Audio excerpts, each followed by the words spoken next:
हाँ, देखिए सबसे पहली बात तो मेरा ये मानना है कि कोई भी आईपीओ आए उसमें सबसे पहले तो आप ये देखें कि कोई प्राइवेट इक्विटी तो नहीं एग्जिट कर रहा है उसमें।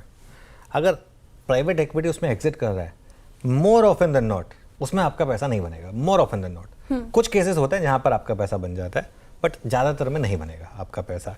इस केस में भी ऐसा ही हो रहा है। ठीक है, मैं बिल्कुल एक्साइटेड नहीं हूँ इस आईपीओ को लेकर। मैं इसके रीज़न बताता हूँ आपको। किसी भी आईपीओ को आप किससे कंपेयर करेंगे? ऑलरेडी अगर कोई लिस्टेड प्लेयर मार्केट में है तो, एंड इन दिस केस आपके पास एक बहुत शानदार लिस्टेड प्लेयर है, एक बरसों पुरानी लिस्टेड कंपनी जो एक समय पे इंडेक्स का भी हिस्सा थी। हम बात कर रहे हैं इंडियन होटल्स की जी। तो इस समय मार्केट में आपके पास एक इंडियन होटल्स जैसी आइकॉनिक कंपनी है, ताज ब्रांड।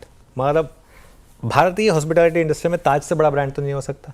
ताज सबसे बड़ा ब्रांड है, हम सब जानते हैं इसको। ठीक है, और हर पैमाने पर ये जो आईपीओ आ रहा है ये इंडियन होटल्स के मुकाबले इन्फीरियर है।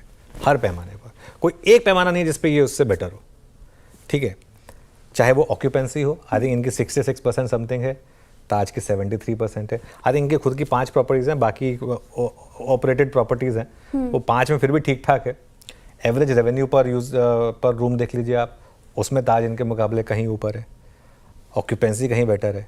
ये एक लॉस मेकिंग कंपनी है, 2 साल से लॉस कर रही है। FY25 में जो प्रॉफिट आया है वो भी अदर इनकम की वजह से आया है। अगर उस अदर इनकम को हटा दें तो फिर लॉस है वहाँ पर। दूसरी तरफ आपके पास एक इंडियन होटल्स जैसी कंपनी है जो लगातार 4 क्वार्टर में एक के बाद एक शानदार नंबर्स आपको डिलीवर करके दे रही है। आईपीओ में चलो फिर भी मैं समझता हूँ एक बार कि ठीक है, आप ग्रोथ को पैसा देते हैं कि अगर ग्रोथ हो रही है अच्छी तो हम पैसा देंगे। फिर भी कोई वैल्यूएशन नाम की भी चिड़िया होती है ना। वैल्यूएशन क्या है आप देखिए। वैल्यूएशन जो होटल कंपनीज को हम करते हैं वो 2 तरीके से करते हैं।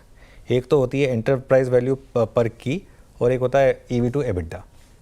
अब इस केस में क्योंकि आपने आईपीओ प्रोसीड्स का यूज़ डेट रिपेमेंट में भी कर रहे हैं, थोड़ा सा इनको फ़ायदा होगा। लेकिन आप 4.1 करोड़ रुपीज़ पर रूम के हिसाब से ये आईपीओ लेकर आ रहे हैं। इंडियन होटल्स 4 करोड़ पर की पर अवेलेबल है।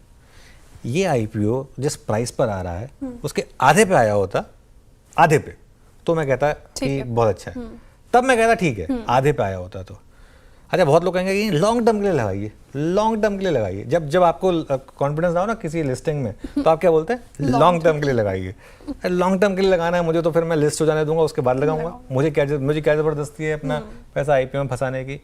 तो लिस्ट हो जाने दीजिए, और अगर रीजनेबल वैल्यूएशन पर आ जाए, 30-40% करेक्शन आ जाए, तो लगा लीजिए पैसा। इस भाव पे पैसा लगाने का कोई लॉजिक नहीं है, और मतलब कुछ छोड़ा ही नहीं है। ये मेरा व्यू होगा इसका।